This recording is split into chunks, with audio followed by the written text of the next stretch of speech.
kehidupan manusia praksara di Indonesia pada bab 5 melalui peta konsep halaman 108 di buku sejarah. Jadi, lihat satu persatu. Oke, jadi kehidupan manusia praksara di Indonesia terjadi atas perkembangan masyarakat. 1. Masa berburu dan mengumpulkan makanan. Pada masa berburu dan mengumpulkan makanan, manusia hidup secara nomaden atau berpindah-pindah tempat. Ini karena mereka sangat mengandalkan lingkungannya untuk mencari makanan. Jika tempat yang mereka tinggali sudah kehabisan makanan, maka mereka akan berpindah ke tempat yang lain. 2. Masa bercocok tanam. Masa bercocok tanam adalah masa yang dimana manusia hidup pada masa yang diperkirakan satu zaman dengan zaman Neolitikum. Secara geografis, pada zaman ini sangat menguntungkan iklim dan cuaca. Hal ini sangat dibutuhkan untuk bercocok tanam. Hasil dari panen juga sangat dipengaruhi oleh tekstur tanah yang digunakan. 3. Masa perundagian. Masa perundagian adalah masa yang menguasai teknologi sederhana, pembuatan tembikar tanah liat, dan teknologi melebur logam. Masa perundagian adalah periode akhir prasejarah atau yang lazim disebut sebagai zaman logam. Kita juga akan membahas tentang peninggalan budaya. 1. Zaman batu. Zaman batu adalah masa zaman prasejarah yang luas ketika manusia menciptakan alat dari batu. Karena tak memiliki teknologi yang lebih baik, pembagian zaman batu ialah A. Zaman batu tua atau Paleolitikum. Disebut sebagai zaman batu tua karena pada saat itu manusia menggunakan alat-alat batu yang masih dibuat secara kasar dan sederhana. Contohnya, kebudayaan Pacitan dan kebudayaan Ngandok. B. Zaman batu tengah dan atau batu magia atau Mesolitikum, di mana pada zaman ini manusia mulai hidup semi menetap di sebuah gua. Contohnya, kebudayaan tulang sambung dan kebudayaan Toala serta kapak genggam Sumatera. C. Zaman batu muda atau Neolitikum. Kehidupan pada zaman ini sudah mulai menetap, tetapi tidak berpindah-pindah dan sudah lebih maju dari zaman yang sebelumnya. Contohnya, kapak persegi dan kapak loncong. Yang kedua adalah zaman batu besar. Salah satu ciri khas pada zaman batu ini adalah sudah mulai adanya kepercayaan dari masyarakat di masa tersebut kepada Tuhan. Disebut dengan zaman batu besar karena beberapa produk yang dihasilkan pada zaman ini berupa kebudayaan bangunan yang menggunakan batu-batuan besar. A. Menhir. Menhir adalah batu tunggal yang biasanya berukuran besar, yang ditata seperlunya berbentuk tugu dan biasanya diletakkan berdiri tegak di atas tanah. B. Dolmen. Dolmen adalah meja batu tempat meletakkan sesaji pengorbanan yang berdasarkan kepercayaan tradisional kuno. C. Kubur batu.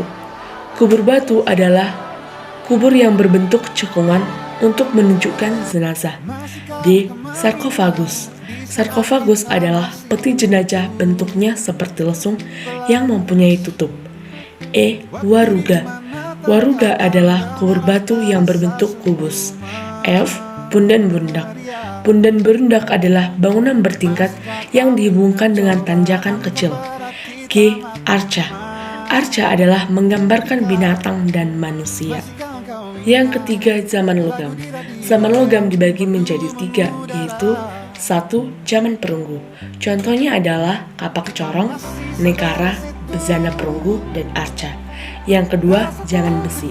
Zaman besi di mana alat-alat terbuat dari besi. Yang ketiga adalah perkakas dari gerabah. Contohnya kendi, mangkuk, dan tempayan. Bagian C adalah kebudayaan Bakson Hobian, Dongson, dan Sahir. 1. Kebudayaan Bakson Hoabin. Bakson Hoabin adalah kebudayaan zaman prasejarah yang berpusat di Indochina dan berpengaruh pada perkembangan manusia purba di Indonesia. Contohnya kapak Sumatera, kapak pendek, dan alat-alat dari tulang. 2. Kebudayaan Dongson.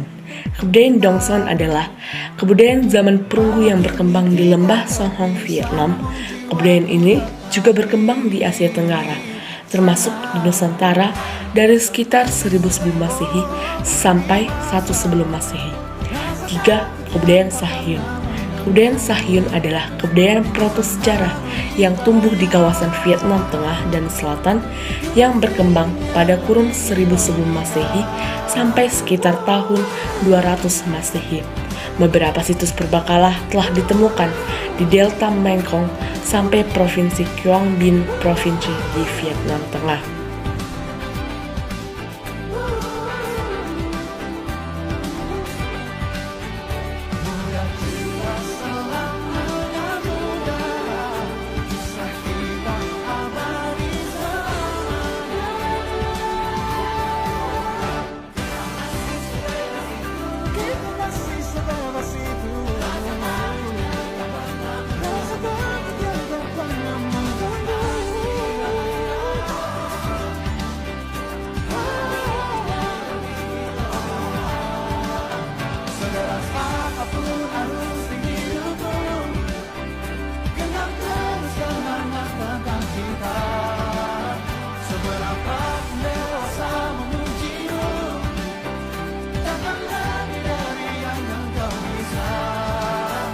Kisah kita abadi untuk selama-lamanya.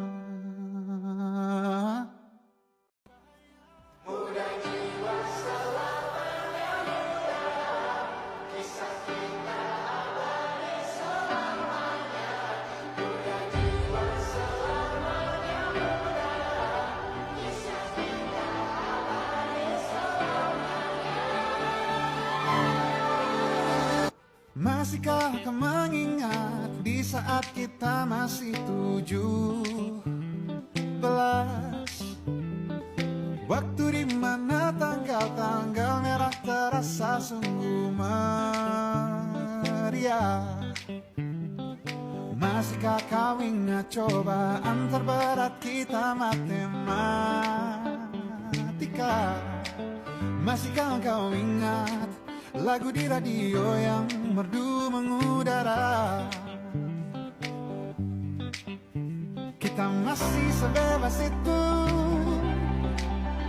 rasa takut yang tak pernah mengganggu batas naluri bahaya. Dulu tingginya melebihi logika.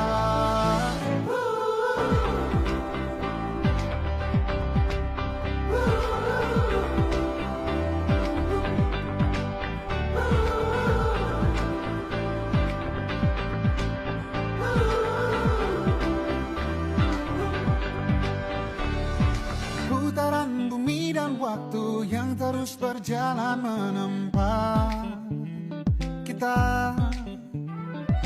Walau kini kita terpisah, namun jiwaku tetap di sana. Di masa